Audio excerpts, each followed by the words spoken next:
আসসালামু আলাইকুম ওয়া রাহমাতুল্লাহি তাআলা ওয়া বারাকাতুহু। কেমন আছেন সবাই? আশা করছি আল্লাহ তাআলার অশেষ রহমতে সবাই ভালো আছেন। আজকে আপনাদের সাথে খুবই গুরুত্বপূর্ণ একটি বিষয় নিয়ে আলোচনা করব। এই ভুলটি আমরা অনেকেই করে থাকি এবং অনেককেই এটি করতে দেখি, কিন্তু আমরা এর প্রতিবাদ করি না এবং আমরা মনে করি এটাই মনে হয় ইসলাম, বা ইসলাম মনে হয় এরকমই। তাই আপনাদের কাছে অনুরোধ থাকবে পুরো ভিডিওটি দেখার জন্য এবং তারপরে মন্তব্য করার জন্য। আপনারা অনেকেই হয়তো এটা দেখে থাকবেন বা আমরা অনেকে এটা করে থাকি। সেটি হচ্ছে আল্লাহর নামে লাইক কমেন্ট ভিক্ষা করা। কিভাবে আমরা ইসলামের নাম নিয়ে মানুষকে ধোঁকা দিচ্ছি এবং মানুষের কাছে সব ভিক্ষা চাচ্ছি, এ বিষয় নিয়ে আজকে কথা বলবো ইনশাআল্লাহ। তো চলুন কথা না বাড়িয়ে মূল আলোচনাটি শুরু করা যাক। বর্তমানে সোশ্যাল মিডিয়ার যুগ। ফেসবুক, টুইটার, ইনস্টাগ্রাম এবং মোস্ট ইম্পর্টেন্ট টিকটক এবং ইউটিউব, এই সব জায়গাতে আপনি প্রায়শই দেখবেন এক ধরনের মানুষেরা লাইক কমেন্ট ভিক্ষা করে। আল্লাহ রাব্বুল আলামিনের নাম লিখে কোনো একটি ছবিকে আপলোড করে সোশ্যাল মিডিয়াতে, এরপর শুরু হয় তাদের ভিক্ষা চাওয়া। কিভাবে সেটা?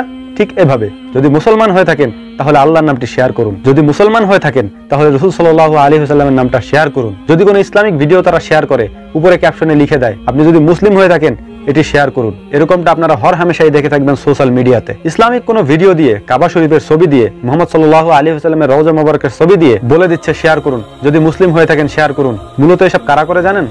যাদের ইসলাম সম্পর্কে ন্যূনতম কোনো জ্ঞান নেই, যাদের ইসলাম সম্পর্কে ন্যূনতম কোনো সম্মান নেই, যারা মনে করে অন্যান্য ধর্মের মতো ইসলাম একটি ধর্ম। আপনার কি মনে হয় আল্লাহ তাআলার কি লাইক কমেন্ট শেয়ারের অভাব পড়েছে? আল্লাহ তাআলা আপনার এই লাইক কমেন্ট শেয়ারের অপেক্ষায় বসে থাকেন? তাকওয়ার তো কোনো খবর নেই। ইসলাম ব্যক্তি জীবনে তো আপনি 0% মানেন না, কিন্তু এসব করতে আপনারা খুব পারেন, আর এটিকেই মানুষের সামনে উপস্থাপন করে বলেন এটিই ইসলাম। প্রচার করুন, শেয়ার করুন।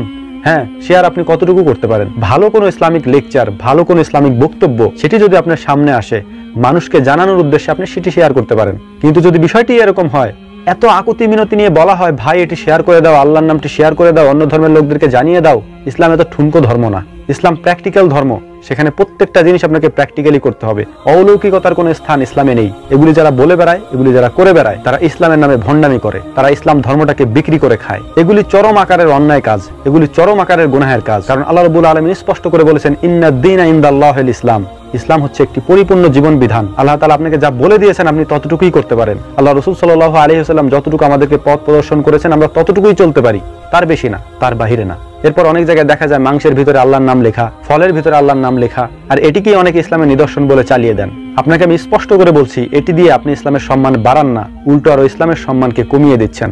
আপনার জ্ঞানের কমতি থাকার কারণে আপনি এই কাজগুলি করছেন, আপনার জানার কমতি থাকার কারণে আপনি এই কাজগুলি করছেন। আল্লাহ তাআলা আপনার লাইক কমেন্টের অপেক্ষায় থাকেন না। আল্লাহ তাআলা আপনার ভেতরকার তাকওয়াকে দেখেন। আপনি ভেতরে কতটুকু আল্লাহকে ভয় করছেন সেটি আল্লাহ তাআলা দেখবেন। এরপর অনেকেই দেখা যায় ইনবক্সে একটি মেসেজ দিয়ে বলেন আপনি কালিমা লেখা এই মেসেজটি যদি 20 জনকে সেন্ড করেন তাহলে অমুক দিনের ভিতরে আপনি একটি সুসংবাদ পাবেন, আর যদি আপনি না করেন তাহলে আপনার বিপদ হবে। আল্লাহ রাসূল সাল্লাল্লাহু আলাইহি ওয়াসাল্লামের হাঁটার সময় একটি পায়ের দূরত্ব থেকে আরেকটি পায়ের দূরত্ব কতটুকু ছিল এটাও ইসলাম বলে দিয়েছে।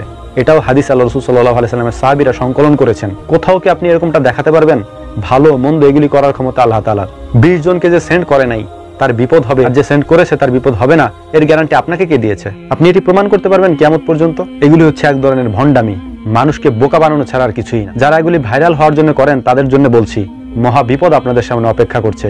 কিয়ামতের দিন আল্লাহ তাআলা এর জন্য যদি আপনাকে পাকড়াও করেন যে তোমার অন্তরে ছিল একটা, বাহিরে তুমি ভাইরাল হওয়ার জন্য এগুলি করেছো, কারণ লোক দেখানো ইবাদতের সব থেকে বেশি শাস্তি কিয়ামতের দিন আল্লাহ তাআলা দিবেন। আশা করি আমার কথাগুলি আপনি বুঝতে পেরেছেন এবং এই কাজগুলি যারা করেন আজকের পর থেকে এই কাজগুলি আর করবেন না। যারা এগুলি করে লাইক কমেন্ট শেয়ার ভিক্ষা চায় আল্লাহর নাম নিয়ে, তাদেরকে বয়কট করুন। আমি আজ পর্যন্ত এমন কোনো ভিডিওতে লাইক দিইনি, আমি আজ পর্যন্ত এমন কোনো ভিডিওতে কমেন্ট করিনি, শেয়ারও করিনি, কারণ আমি জানি এরা হচ্ছে লাইক কমেন্টের ভিক্ষুক। এই ভিক্ষুকদের থেকে সাবধান থাকবেন।